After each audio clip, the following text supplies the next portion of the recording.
Hello everyone, thank you for tuning in to today's episode of the SDI podcast. Today I'm joined by Adrian Swinscoe, who is an author, a speaker, an investor, an advisor and an aspirant CX punk. So thank you so much for joining me today, Adrian. I'll hand over to you to expand that a little bit and maybe explain what you mean by CX punk. So thank you, Scarlett, and thank you for inviting me onto your podcast. First of all, I want to say I know how much time and effort it takes to put these things together, having been a podcaster now for just over 10 years. I take my hat off to you for doing this. As for me, you're absolutely right. I'm an advisor, speaker, researcher, author, workshop leader, investor in the areas of sort of service and experience. I'm really interested in how do we build organizations that produce better outcomes for both their customers and their people? And I mean, sort of people in the widest sense, not just their employees, but also the suppliers, the contractors, also the broader kind of communities. But as to the aspirant CX punk thing, that relates to a book that I wrote, the most recent book rather, that came out in 2019, which was called Punk CX. And I'm sure that we'll get into that over the course of this kind of podcast. But I'm excited to talk to you about it. Yeah, brilliant. So you're speaking at our SDI conference in March, and your session description sort of thing mentions that around 70% of customer experience projects fail to deliver on their promises. And I think in an ITSM context, we're pretty familiar with what customer experience project looks like, and it's around how business customers typically interact and feel about IT services. But on a broader scale, I know this is a big question, but how would you sort of define a CX project? That is a great question, but it is also kind of a really big question, Scarlett. And I think the best answer for that is to say it kind of generally depends, because it depends on the context that you're kind of dealing with, and and what type of business you're dealing with, and but more broadly, customer experience, I guess we could define globally as the experience that a customer has with respect to your company, and that includes kind of how they feel about your brand, how you feel about what you do, how they feel about kind of like how you've dealt with them, and so on and so forth. Like what they stand for, what you say in public, kind of how you treat people, how you treat your employees. All of that stuff, I would say, would be in the big set, as it were, of all the things that affect a customer's experience. Does that make sense? Yeah, so it's quite perception based, I suppose, which is pretty similar to what service desk and ITSM professionals would expect. So I think a lot of people could relate to what we're going to be talking about today, which is perfect. You've obviously had a lot of experience in this field. And so what would you say are some of the issues that people normally come into when taking on a CX project or trying to measure CX or anything like that? So I think one of the things, let me just tell you a very quick story about, in answer to that kind of question, about a call that I was on this morning with a client who is effectively running a service desk, not specifically an IT service desk, but like a service desk. Mm-hmm. And we were looking at we're talking about some of the continuous improvement efforts that they are undertaking to try and improve the service and experience they deliver to their customers. And one of the things that we discovered, or we uncovered, was the idea that often companies will get stuck into fixing what they think are the problems without actually resolving a customer's kind of issues, without really thinking about the other side of the equation, is like, how do they communicate and set and manage expectations throughout that kind of process. And I think the same thing kind of holds for many professions that would be considered, I guess, technical professions, in that they very, very focused on their technical ability to solve problems, and rightly so. But I guess the biggest kind of Achilles heel that many of these organizations is, they tend to forget about how do they also kind of communicate with the customers and manage those customers' kind of expectations. And so that can, for me, that can be one of the biggest things that I see, that the biggest traps that many organizations fall into. But it can be one of the areas which is one of the quickest and easiest things to fix. It sort of fits in with the sorts of issues that we see, and that a lot of service desks in particular sort of can't really get CX projects off the ground, because it has to come from outside. It has to be very much a joint effort across IT and across the organization, I suppose. Presumably there are a lot of perceptions of CX that we don't necessarily agree with and we want to change. So in your experience, what's maybe some stories of times that maybe someone higher up, or maybe not even higher up, has seen the things that you're doing and just gone, well, there's no point in it because CX is whatever? Your question reminds me of a situation where I remember talking to a big insurance company. They were in the life insurance sort of space, and they had done a lot of different work. They had an agile team and a digital team, and then a CX team, and they talked about, oh, we've done this, we've done kind of voice of the customer stuff, and we've done some journey mapping, but they'd actually had no impact on the overall organization. And I think for me, what that kind of pointed to is that many of these things, as you rightly say, require people to collaborate, but also that requires people to think about the broader context around, if you're going to do something and you want to improve something, then that often requires other people's support. And sometimes it can be useful not just to think about your own thing, but also kind of what you do and how you're going to do about it. You think about also kind of how it's going to impact and improve the lives of other people in the organization. How is it going to impact the business kind of more broadly? Because then, once you do that, then you're more likely to be able to get broader support and kind of improve kind of collaboration. Okay, my next sort of question for you was going to be, do you have any tips for someone looking to gain buy-in for a CX project? But I suppose that sort of covers it off, and it's like looking deeper into it and understanding the valuable outcomes of it and presenting it that way. Yeah, and so if I go deeper into that story, so the life insurance company, they were saying that they've done all this stuff, this cool new stuff, whether it's agile or digital or lean or CX or all that sort of stuff.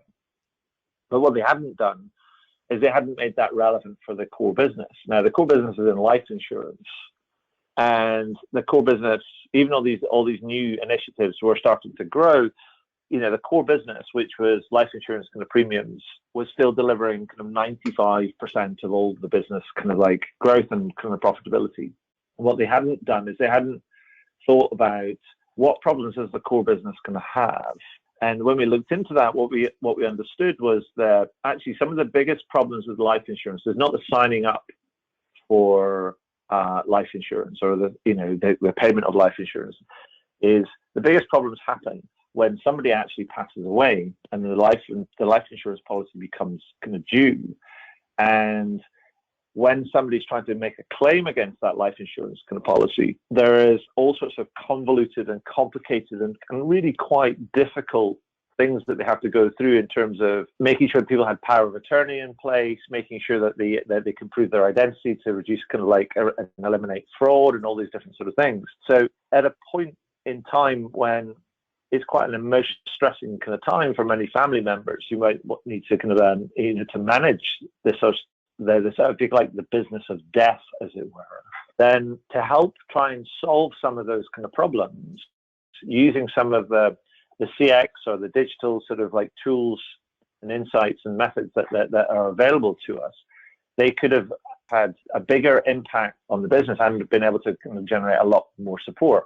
I mean, it reminds me of a saying from an American author by the name of Zig Ziglar, who said in his book, See You at the Top, there's one beautiful line in there where it says, if you help enough people get what they want, then you'll get what you want. And I think there's a really big and important lesson in there in terms of how we think about improving things. Sometimes it's not just about improving our own space, but also helping other people improve what they do and how they can do things. Yeah, the story about the insurance company, that sounds like a really difficult situation, and obviously requires a lot of empathy, which is not really something that you can teach. So I wonder how you sort of measure the CX outcomes from this sort of thing, and what you need to put in place to understand what your staff need to be doing to ensure that your customers are feeling valued and have a positive experience. in terms of measuring it, I think you've got to be clear about what it is you're actually trying to deliver and why. I always kind of think that people focus too much on metrics like NPS or CSAT or customer effort score, all those different sort of things. And those are interesting and useful metrics to gauge how customers feel and therefore important. But we also kind of want to look at things and make what we're doing also relevant to the business. And, does a project help us attract more customers or keep more customers for longer? Or does it reduce our cost to serve? All of these different sort of things. So I think we've got to get the balance right. We've got to measure and understand how customers kind of feel to make sure that we're producing the right sort of outcomes for them. But if we all want real support as well, we also need to make an impact to the bigger business and understand how it ties back to overall kind of business drivers. Yeah, 100%. That reminds me of, in the industry, we call it experience level agreements or XLAs. Essentially, it's that sort of thing of understanding these are the metrics that we need to make sure that the service desk or the business is performing to the right standard, but it's framing it in a way that helps you understand what's important to your customers. So an example that I tend to use is that, let's say you're measuring your speed to answer and your bounce rate. So out of those two things, yes, they're both important, but which one is more important to the experience of the customer? And it's probably speed to answer. So if you place more importance or more focus on making sure that your speed to answer is right, then other things will begin to fall into place of improving your customer experience on the other end. It's difficult to kind of to talk kind of really broadly about this. I think you have to get a balanced kind of view. You have to kind of monitor relevance on both sides. You have to kind of make sure that you are doing things that are relevant to your customers. So, like, for example, if speed is really important to your customers, then that's something you should be focusing on. But at the same time, we shouldn't discount sort of like kind of accuracy in that equation, because that may actually kind of be just as important. But at the same time, we've also got to look at what is the business's overall kind of experience, service and experience kind of strategy, and how does that link back to kind of business and corporate objectives. Because the idea is that we've got to make sure that we do things that are kind of both relevant to both our customers and also to the business and what the business is trying to offer. Because if not, we're all going to end up trying to, we don't want to get in a situation that we're trying to create this kind of like, wowful, sort of surprising, delightful sort of like service, kind of all bells and whistles type of experience when you're actually working in a low cost, high volume environments. Those two things don't fit together. And so we need to make sure that we understand kind of like, one, our business model and our operating kind of model, and then also kind of like, make sure that we're delivering the right things to the right customers for the right reasons, to make sure that kind of like everything we get this balanced kind of view and a balanced offer. You mentioned briefly about meeting business objectives and things like that. So something that we're seeing is taking vision and mission statements from whether it's the service desk, IT, or the overarching organization, and filtering that down into CSS, KPIs, whatever. And that's what influences your CX strategy. So that sort of thing is really, it's not too different from what we've always done, but it's more experience and value focused rather than pure metrics. And I think that's definitely a step in the right direction. But do you see there becoming a sort of issue where it just becomes too much? It's overprescribed almost. No, but I think the thing that I do think there's I go back to kind of point before, is that there's a missing sometimes there's a missing step in that we end up with this like a corporate strategy, and then there's a whole bunch of kind of metrics that are cascaded. And I don't necessarily think that there's a lot of things that are kind of joined up, because I do think if you ask people like, what is your service and experience kind of like strategy, a lot of people kind of like we'll trot out, it's omnichannel this, or kind of digital that, or seamless this, or seamless that. But actually, what's interesting is that's really hard to measure. How do you measure the outcomes of that? And I would like to see people go further to actually say, well, it's not about the kind of it is about the seamlessness and the connectedness and the digital and the kind of omnichannel and stuff. But actually, I'm more interested in kind of what are the outcomes out of that? Are you kind of making it easy? Are you making it effective? Are you making it accurate? Are you making it consistent? Are you making it all these types of kind of words? You can actually measure yourself against those. So I think we've got to go work a little bit harder to make sure that we're more of these kind of initiatives are aligned, and that we're not just dealing with kind of arbitrary metrics that get kind of cascaded down, which sometimes contextually don't make any sense. We actually need to be making sure that we know what we're aiming for and why. Yeah, and having good cross communication across the organization to understand where everyone is trying to be and sort of unite those endpoints, I suppose. Sure, absolutely. Because if you take those words, like, I was thinking about a client, and they were talking about, we want to make our service and the service that we deliver to our clients when they come and ask for help, we want to make it easy, effective, and consistent. Those are the three words that they landed on that they wanted to do. And so it's pretty straightforward to be able to articulate what does easy, effective, and consistent kind of mean when you kind of come to sort of describing how we're going to measure ourselves against that. How do we set kind of like, do we set targets for that, or how do we measure our progress towards something? What's our goals going to be around that, and so on and so forth. And I think that's kind of what I don't necessarily see kind of people. You ask people why they're monitoring this, that, and the other, and they go, well, because we just do. And you ask yourself, well, that makes no sense, because if you don't know what you're trying to achieve out of these kind of like metrics, then what's the point of measuring things? You just go, oh, that's nice. Yeah, I see your point. I get where you're coming from, and I completely agree. Having something that's more obtainable as an outcome, as an end goal, and something that's easy to communicate rather than some big aspirational goal that no one really understands.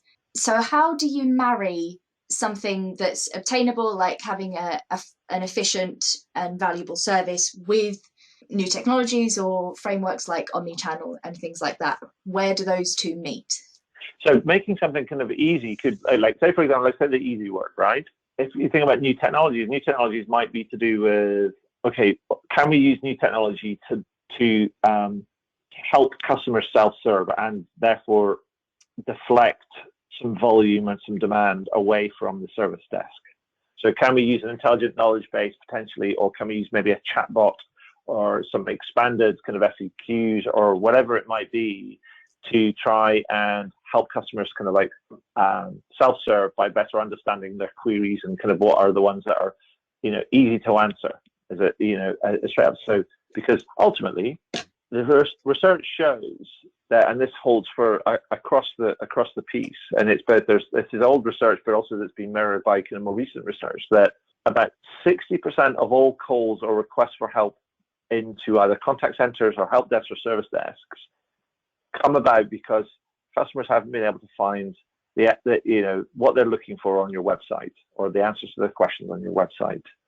So if you think about that, then there's a huge amount of work that we can do to try and help people self-serve and find the answers to those questions. We just need to go out and figure out what those questions are, and then provide them with the resources and the means to actually access those in a quick and efficient way. That would be, for me, sit very much within that kind of easy, but also, possibly other sort of domains, but very much we're doing things that are trying to make things kind of easier for the customers, but then has a real business benefit that it's potentially going to, short to medium term, is going to help us reduce the cost to serve as well as improve satisfaction. Yeah, I think you've hit on something which I would say a lot of organizations forget, is that technology is a means to an end and not the end itself. So going back to your conference session, your session overview is really not something like I've read before. And it starts off by talking about prog rock, which definitely intrigued me, to say the least. The punk CX thing is sort of based on your last book that you wrote. Can you go into a bit more about the inspiration behind that? So the original idea for the whole punk thing was, well, first of all, I should say, I'm a fan of punk music. I am not old enough to be an original punk, but I'm more of a fan of the original punk movement. But also, I'm more of a I grew up in the post-punk era. And I remember having a conversation with a friend of mine, kind of Oisin, in the pub in December 2017. And he's in the sort of experience space as well. And I was, over a few pints, I was saying to him, we were bemoaning the almost the state of the experience space, where there's so much enthusiasm and activity and investment, but it's frustrating me that there's a lack of a significant improvement in outcomes. And I just kind of like said to him, I was like, I wish somebody would do something a bit more punk. So that idea sat with me for a little while. It was probably aided by the fact that I drunk a few pints of Guinness at the time, but it popped back into my head about 6 months later. And I thought a bit more about this whole punk idea and about where punk came from. And it struck me that punk exploded at the back of prog rock in the 1970s as almost a protest against the elaborate, kind of possibly self-indulgent, kind of like quite exclusive nature of progressive rock, which is more interested in its own virtuosity and how many kind of notes it can play and how many synthesizers it can play simultaneously than it was in its audience. Whereas punk took this DIY democratic, back to basics approach, and it was much, much more about heart and emotion and about creating movement. And that sort of struck me, and I just thought, here's the hypothesis that the book is built on. It says that I believe that the experience space is looking a lot like prog rock did in the 1970s, i.e., it's potentially overly certified, codified, frameworked, benchmarked, metrics, etc., etc. And so much so that it's potentially losing sight of its constituents, i.e. customers. And it's becoming more interested in of itself than it is in its constituents. And I thought, well, if that's true, then what would a punk version of CX look like? And so that's why I wrote the book. But the book is not like any other business book. It's inspired by punk music, and it's rather than having chapters, it has a series of what I call tracks, where you've got titles and then kind of like a short, punchy lyrics, and it's full color. It's very colorful. It's like a fanzine more than anything else. And I call it. I did it as more of an art project than anything else. But I call it a visual slap in the face for the experience industry. And it's basically an incitement and a manifesto to get people to wake up and, to have the courage to try and do something different, but to strive for better outcomes. I'm so flattered and grateful that it lands and it resonates with people. And so in the conference talk, I am going to put together what I call a playlist of some tracks that I think are going to be relevant for the ITSM sort of space.